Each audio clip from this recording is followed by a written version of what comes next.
الحمد لله الحمد لله نحمده ونستعينه ونستغفره ونعوذ بالله من شرور أنفسنا ومن سيئات أعمالنا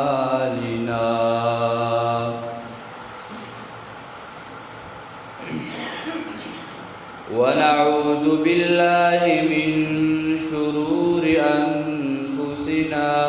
ومن سيئات أعمالنا من يهده الله فلا مضل له ومن يضلله فلا هادي له وأشهد أن لا إله إلا الله وحده لا شريك له أبدي سرمدي لا أول له ولا آخر له لا ضد له ولا ند له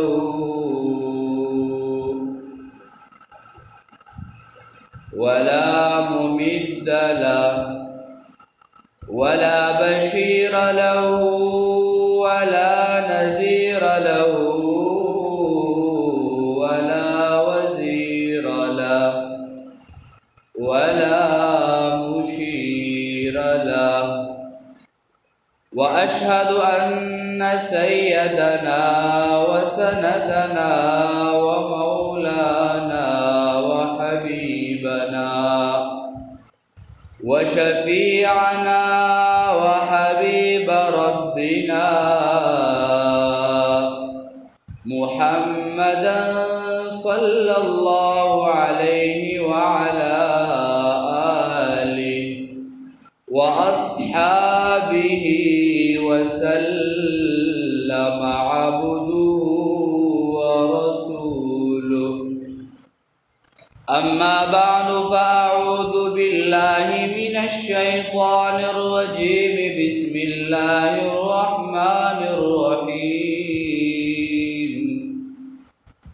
إنا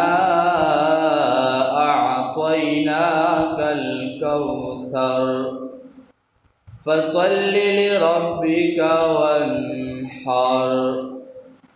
إن شانئك هو الأبتر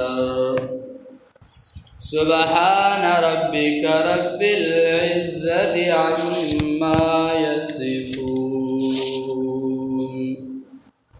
وسلام على المرسلين والحمد لله رب العالمين.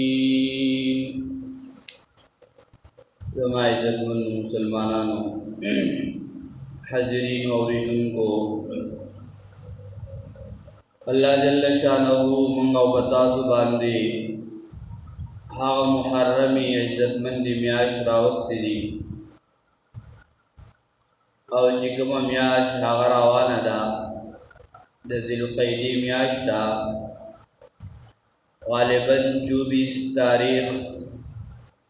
25 تاریخ د ذوالقعدې ده پدې کې موږ او تاسو ته ضرورت او علم حاصلول هغه د هغه سیس دي چې موږ او تاسو ته سورز یم قریب هغه راتلونکي دي او دا ورځ شپې د هغې دپاره د تیاری دي د دې وجې نه الله جل شانه دغه سوره کوثر کې الله فرمایي اے زما حبیبا من تعالی درکو یو ډیر پیدمن سیزو چې هغه حوض کوثر دی او دویم فرمائی ان شانئک هو الابتر ستا دشمن هغه من هلاک کو او هغه به ختم کو د دې وجنا ته زما د پاره دوه کارونه کوه یو زما د پاره مونځ کوه فصلی لی دې کې اشاره د مونځ ته وانهر او په دې کې اشاره د هغه قربانۍ ته چې زما د پاره مونځ کوه زما د پاره قربانی کوه الله فرمایي زما حبیبا تعالی ما حوض کوثر هغه در کوم او دا ډیر پیدمن سیز دی او بل سیز چې هغه ستا مقابل تا ستا مخې ته راتلونکي خلق دی هغه د مکې مشرکان دي که نور ستا مقابل راتلونکي دي هغو له به په تا باندې بری نه ورکومه او دغه دشمن دا به ستا هلاک کومه د دې وجې نه الله فرمایي ای زما حبیبه فصلی لربک وانحر منځ او قربانی ته په دې آیت کې اشاره ده ځکه چې په ټول بدني عبادتونو کې د ټول نه لوی عبادت هغه منځ دی چې انسان هغه پنځه وخته منځ کوي حدیث کې راځي هغه علامت د منافقانو دی دوی منځ نه کوي که چېرته یو مجلس راغی او هغه ورته هلکه مانځله زه بس دی نه زړه روان شي جومات ته پړۍ جوړه نه او چې کله منځ کوي نو چې د خلکو ورته خیال وي اوږده اوږده رکعتونه یې شروع کړي وي چې او زه هم یو لوی بزرګ یمه لوی انسان یمه حدیث کې راځي چې کم سړی عمل د ریا دپاره کوي دا شرک دی دا د الله په دربار کې قبول نه دی د دې وجې نه حدیث کې راځي چې کله منافق هغه مانځه ته ودرېږي او قرآن کې هم الله سوره نساء کې فرمایي وَإِذَا قَامُوا إِلَى الصَّلَاةِ قَامُوا كُسَالَى يُرَاءُونَ النَّاسَ وَلَا يَذْكُرُونَ اللَّهَ إِلَّا قَلِيلًا دی به د عمل هغه د ریا دپاره کوي د ښودنې دپاره به کوي د الله حبیب فرمایي چې دې انسان عمل له ښودنې دپاره وکړو دا د شرک وکړو د دا عمل برباد دی او د د په دې باندې هېڅ بدله هغه نه میلاوي د دې وجې نه قرباني حدیث کې راځي چې د اسلام بنیاد په پنځو اشیاو باندې دی بنی الاسلام علی خمس یو هغه توحید دی چې انسان به د ټولو نه اولنی عقیده د توحید هغه زده کوي هغه به خپل د زندګۍ عمل جوړوي د هر څیز نه به بایکاټ کوي او عقیده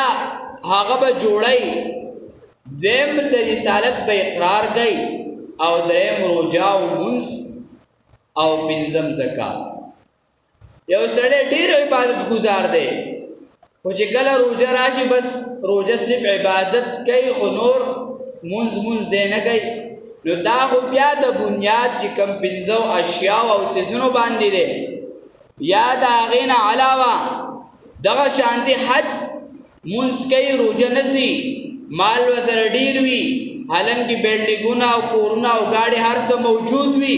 بلکې دی دغه فرض حج نه ادا کوي او د مونځ په جومات کې مخکې صف کې ناست وي اوږده اوږده نفلو او نوافل کوي عبادت صرف د مانځه عبادت صرف او دین صرف د مونځ نوم نه دی بلکې کم څیزونه چې پتا الله فرض کړي دي او د هغې وس طاقت پتا کې موجود وي هر هغه څیز به په خپل وخت ادا کوي او هغه څیز هغه به کوي ځکه دا د الله د طرف نه حکم دی څنګه چې الله جل شانه انسان له طاقت ورکی قوت ورکی او په ده باندې وړوکی اختر تیر شي او دې سرسایه ورکوي دغه شانتي لوی اختر راشي دې صاحب نصاب وي نو دې به قرباني کوي لکه زکات کې یو سړی مالدار شو دې په دغه ټیم به پیسې نه ورکوي بلکې په دې باندې به ګورو چې کله کال تیر شي دا هغه کال د تیرېدو نه به وروسته دی زکات ورکوي. خو قرباني دا چې کله دا انسان مالدار شو او دغه وخت راغی او په ده باندې دغه ورځې د ایامو راغلي د قربانۍ دی به په دې کې قرباني کوي، دا په ده باندې واجب دي. ځکه بعضې اعمال هغه فرض وي، بعضې اعمال سنت وي، بعضې اعمال مستحبات وي، بعضې واجب وي. نو دا قرباني واجب ده. څنګه چې سرسایي هغه سړی په روژه کې ورکوي، د هغې دپاره دغه نصاب 52 تولې چاندي او 1.5 توله سره زر چې کوم انسان سره موجود ول دا سړی به قرباني کوي، سرسایه ورکوي. نو په ده باندې قرباني هم واجب ده. بیا د دې دپاره چې الله جل شانه یو عبادت مالی دی چې هغه د قربانۍ په وجه باندې ادا کیږي، نو دا انسان به قرباني کوي، د الله په دربار کې به د خپل وس مطابق وینه تویي، الله ته به خپل دغه د صدقې او دغه پیسو په وجه باندې عمل پیش کوي. وس انسان د ده سره 1.5 تولې سره زر دي، غالباً 3,50,000 روپۍ یو ورځ څو مخکې معلومات حاصل کړو دغه توله وه، او پته نه لګي چې اوس څو ته رسېدله.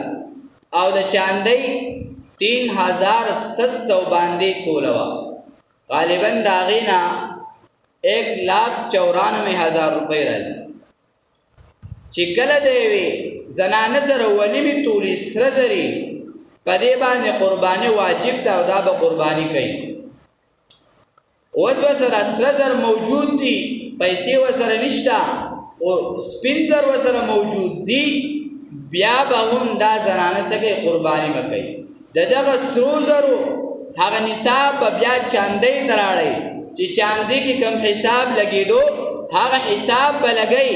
او د هغې په مناسبت سره به خپله قرباني هغه ادا کوي. یو سړی هغه د اختر په شپه باندې مالدار شو، څاروي اخیستي د خرڅ کړل، ښه منافع وکړه، حساب کتاب یې ولګو چې هلکه دومره پیسې زما سره موجود شوې، بس زه په شریعت کې مالدار یم. یو خو زمونږ ستاسو مالداري ده چې زما سره غټې کوټه وي او غټ ګاډي را سره چوکران اوکران را سره ګرځېده والو مالدار یم. نه په دې کې شریعت چې کوم نصاب مقرر کړی دی ته به د هغه نصاب مطابق چې کله مالداره شوې نو ته به د هغې نه بیا څه ورکې؟ دغه قرباني به ادا کړې، دا په تا باندې واجب ده. او حدیث کې راځي نبی علیہ السلام فرمایي چې کوم سړی دا عمل نه کوي او په ده باندې واجب ده، لہذا دی د عیدګاه ته نه راځي. څومره لوی خبره نبی علیہ السلام فرمایي ده چې دی بیا اختر مانځله نه راځي. او څومره حریص نبی علیہ السلام چې زما یو امتی د جهنم نه بچي او جنت وواله. ترغیب ورکوي، 14 او 23 کاله هغه تبلیغ دعوت کوي د دې دپاره چې امت د جهنم نه بچي. او دلته وایي چې څوک نه دا قرباني نه کوي او دی صاحب نصاب د شریعت مطابق، نو دی بیا عیدګاه او مصلا ته نه راځي. د دې وجې نه یو سړی نور مال دی هغه خرڅ شي او دی مالدار شي، الله یو ضرورت اشیاء دي، د انسان کور دی ګاډی دی ورسره دی په دې باندې خپل ضرورت پوره کوي. د ضرورت اشیاء په دې کې نه دي داخل، بلکې چې کم د ضرورت د اشیاءو نه باقی مانده مالوي دا سړی به بیا قرباني کوي. کور دی ورسره بس په هغې کې اوسېږي، ګاډی دی ورسره کاروبار له پکې راځي، دا شانتې ځمکه له ورسره په هغې باندې ځان له د کور دپاره د جوارو بندوبست کوي، د یو څیز کوي، د بل څیز کوي. نو دا اشیا نه، بلکې هغه اشیا چې هغه د اصلي ضرورت نه صحیح فارغ وي نو دی به بیا د دغه سونې د چاندۍ او د دغه څیزونو به ریټ هغه لګوي چې کله دی صاحب نصاب شو بس فوري به دی قرباني کوي. اوس دکاندار دی نو دغه دکان چې دا مال د تجارت دی دا خو د سره نغد دی، خدای په دې باندې دکان کې د دې لپاره بندي کړي دي چې ما ته په دې باندې پیدا راورسي. نو دی به د خپل دغه مال حساب کوي او دغه حساب په وجه باندې به دی قرباني کوي چې دی صاحب نصاب شي. اوس دا قرباني لپاره شرایط دي. یو سړی مسلمان وي دی به قرباني کوي چې صاحب نصاب وي. کافر دی باغ باندې قرباني نشته. عاقل دی بالغ دی په د باندې قرباني شته، خو په ماشوم باندې قرباني نشته. دغه شانتي یو سړی مسافر دی په د باندې قرباني نشته. یو سړی مقیم دی په د باندې قرباني شته. اوس مسافر یو خو زمونږ ستاسو مسافر به هغه چې هغه د دین چې کوم خبره ذکر کړې ده هغه اصول مطابق په دې سفر ګوري. یو سړی اوس د دې ځای لاهور ته لاړ مثلا چې په 15 ورځو نه مخکې دی راتلو، دا مسافر دی. یو سړی لاړ په سفر باندې او دی په کراچۍ کې 10 کاله تیر کړل، خو د ده اراده دا وي چې هلکه زما دا کار نن کېږي بس زه ماښام ټکټ راخلم ځم به، سهار مې وشو بس ماسپښین به ټکټ راخلم او ځم. که دا 10 کاله هم په دغه ځای کې تیر شي نو دې ته شریعت وایي دا مسافر دی، دا مقیم نه دی. اوس یو سړی تللی هجرت یې کړلی په لاهور کې کاروبار دی، کراچۍ کې کاروبار، هلته کاروبار کوي، نو دا بیا مسافر نه دی بلکې دا مقیم دی. دی به قرباني کوي په ده باندې واجب ده. د دې وجې نه چې کله د انسان سره یوه تولو سونه وي د هغې حساب چې 1,59,250 روپۍ وي دا سړی به قرباني کوي. یوه نیمه توله سونه ده ورسره 1,47,000 روپۍ در سره موجود دي، دی به قرباني کوي. دوه نیمې تولې سره زر دي ورسره او د ده سره 1,34,750 روپۍ موجود دي، دی به قرباني کوي. دوه نیمې تولې سره زر دي ورسره نو 1,22,500 روپۍ د ده سره موجود وي، په ده باندې بیا قرباني راځي. 3 تولې سونه د سره موجود ده 1,10,250 روپۍ د سره موجود دي، دی به قرباني کوي. 3 نیمې تولې سره زر دي ورسره 98,000 روپۍ موجود دي، قرباني به واجب ده. دغه شانتي 4 تولې سونه ده ورسره 85,750 روپۍ موجود دي، ورسره قرباني مه کوي. 4 نیمې تولې سره زر بیا 73,500 روپۍ په ده باندې به قرباني واجب وي. 5 تولې سونه ده ورسره 61,250 روپۍ په وجود کې وي، په ده باندې قرباني واجب ده. 5 نیمې تولې سره زر ورسره موجود ول 49,000 روپۍ موجود دي نغد، په ده باندې قرباني واجب ده. 6 تولې سره زر دي ورسره او 36,750 روپۍ موجود دي، سره په ده باندې قرباني واجب ده. 6.5 تولې سونه ده ورسره 24,500 روپۍ موجود دي، سره قرباني به کوي. 7 تولې سونه ده ورسره 12,250 روپۍ د ده سره موجود دي، دی به قرباني کوي. او چې کله 1 نیمې تولې سره زر شول بس دی صاحب نصاب شو، دی به قرباني کوي. خصوصا دا زنانو سره دومره شی موجود دي چې خاوند د کور هم اخلي او د پلار د کور هم راوړي، څو سره پټې موجود دي، خزانې ځان له پټې کړي. نو بیا وروه چې قرباني راشي په دې وخت کې بیا د هغې رسنۍ او خاوند پکې ماجبه هیله راوباسي، په هغه ټایم د قبضه کې وروسته ولولي. خدای بنده پرې پیسو به څه کې ورکول چې خپل قرباني وکړي اجر ثواب ورته ملاوي شي او د وینې تویدونه مخکې الله جل شانو د دوی ګناهونه معاف کوي خو دا ګناهونه چې دا صغیره دي چې هر کله یو حدیث خبره ذکر شي چې الله ټول ګناهونه معاف کوي د دین دا قاعده کلیه مراد ده چې الله د انسان واړه ګناهونه معاف کوي غټ ګناهونه بغیر د توبې نه الله چاته نه معاف کوي موږ اکثر حدیث وارو و الله ګناهونه معاف کوي سړی او داس وکي مونږ یو په الله د ګناهونه معاف کړ صدقه او دار څخه فضایل موږ وارو موږ ولکه څه ګناهونه نه بلکې پدې کې واړه ګناهونه چې کوم صغیره ګناهونه دي هغه معاف کیږي کبیره ګناهونه هغه د توبې نه ماسیبا په بل څه باندې هغه نه معاف کیږي د دې وجه بیا به ان شاء الله آینده جمعه کې خدای ذل حج لسرو زداغي فضیلت وایو ان شاء الله کجل غالبا یا با بود پورز یکم تاریخ راځي یا ول زیارت پورز راځي دا یو مستحب عمل له مستحب عمل دی دوی